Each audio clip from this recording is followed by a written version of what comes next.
Danskere som ikke danskere, muslimer som ikke muslimer, kunne blive forenet om en sag i kampen mod uretfærdighed.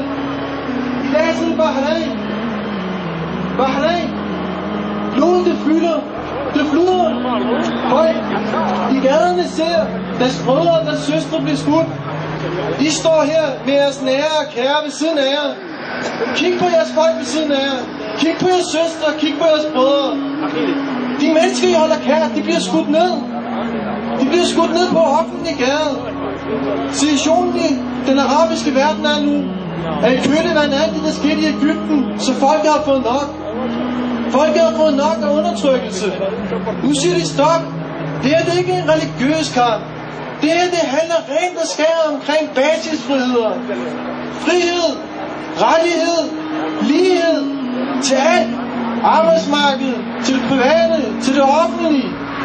Situationen det er undtagelsestilstand. De har erklæret undtagelsestilstand i 3 måneder, hvor folk ikke må gå ud om aftenen. Det her det betyder, at hvis du går ud, så kan politiet gøre, hvad det passer dem, uden at du bliver retsforfulgt. De har lukket for alle infrastrukturer, så folk udefra ikke kan komme ind. Journalister, internationale, globale menneskerettighedsorganisationer kan ikke komme til at overvære situationen dernede. Se, den umenneskelighed, der foregår dernede hver eneste dag. Unge mennesker som os, I holder flag i hånden. De tog blomster i hånden og gik på gaden, når de blev skudt ned. Det er ikke noget, jeg fortæller jer. Det er ikke noget, I skal tro på mig for.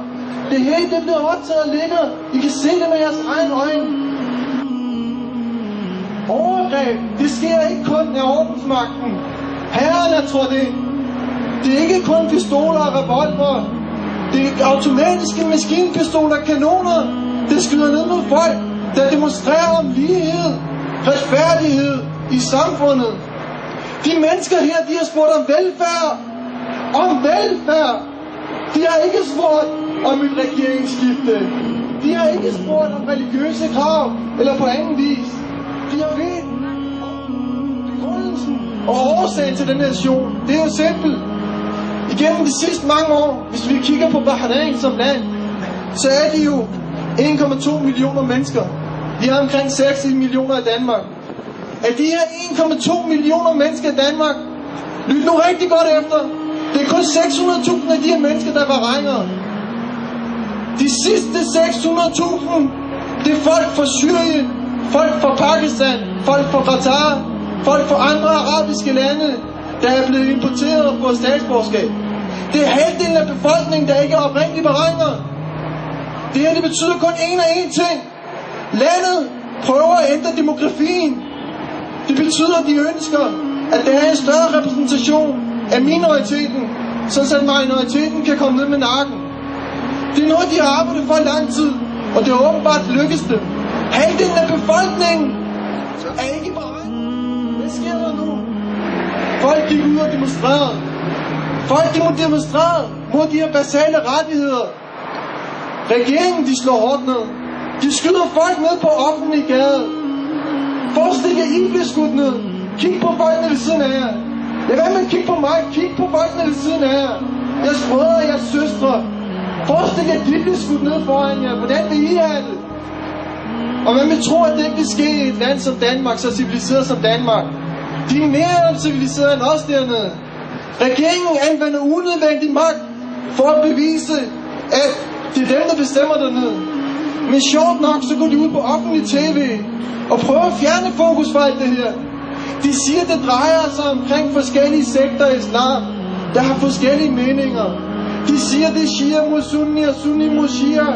De siger det mod muslimer og mod ikke-muslimer. Det er noget værre fis. Det passer ikke. Det er med at tage mig på ordet. Gå hjem, klik ind på nettet. Lyt til nyheder. I vil se folk forenet dernede. Shia som sunni, muslimer som ikke-muslimer. Jeg har set kristne stå dernede og bedt om bedre vilkår dernede. Jeg har set ikke-muslimer stå dernede og bedt om bedre vilkår dernede.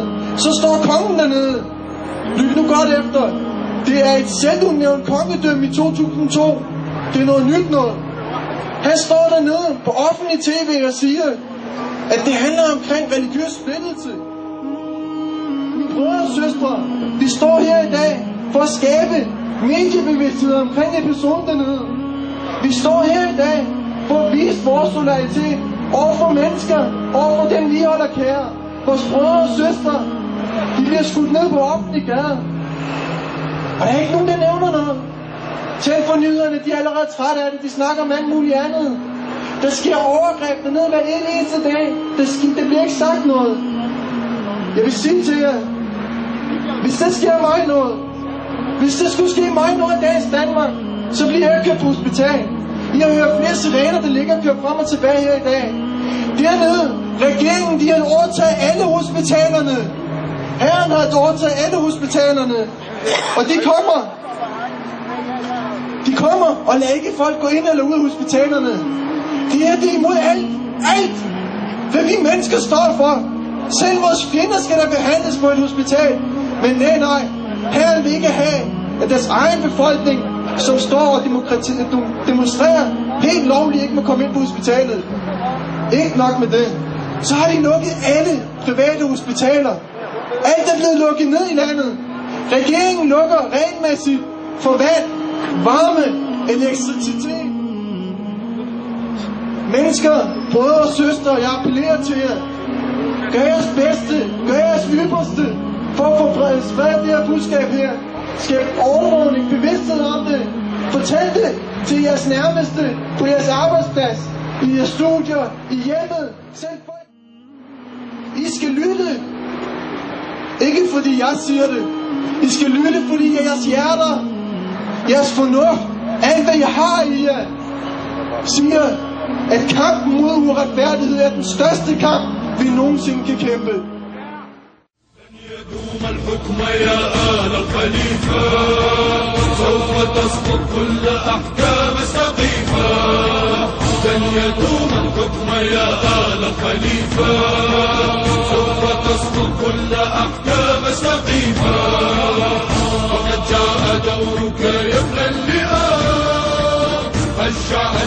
الشعب يريد إسقاط النظام الشعب يريد إسقاط النظام